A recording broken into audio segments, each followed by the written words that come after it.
Natimbog ang isang lalaking nagbebenta ng party drugs sa Parañaque. Madalas daw siyang nagbebenta sa mga nightclub at bar. Nasa frontline ng balitang yan si Nina Ong Pauco. Ikaw ay naaresto sa salang pagbebenta at pangangalaga ng iligal ng droga. Ikaw ay may karapatang manahimik kung magsawalang kibo. Hindi nakapalag ang lalaking ito matapos mahuli sa bypass operation ng mga pulis sa barangay San Isidro, Parañaque City. Kinilala ang sospek sa alias na Kylie, 26 anyos. Itinuturing siyang high-value individual ng mga pulisya. Nasabat sa kanya ang higit 2 milyong pisong halaga ng assorted party drugs. Ayon sa Southern Police District, madalas daw parokyano ng sospek ang mga call center agent, negosyante at estudyante.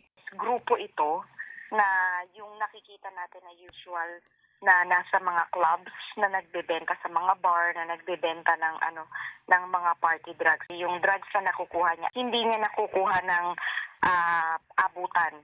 Bali, to sa kanya, ino-order niya online, meron silang parang group online, tapos dinideliver na lang sa kanya kung saang address niya gustong padala. Hindi rin ito ang unang beses na nahuli si Kylie. Napag-alaman na naaresto na siya sa Tansa, Cavite noong 2019 dahil pa rin sa pagbebenta ng droga. Inaalam pa kung sino ang makasamahan niya sa iligal na gawain. Nahaharap ang suspect sa reklamong paglabag sa Comprehensive Dangerous Drugs Act of 2002.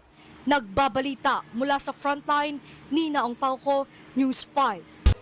Mga kapatid, Andre Felix po. Iba na ang may alam at may pakialam sa panahon ngayon.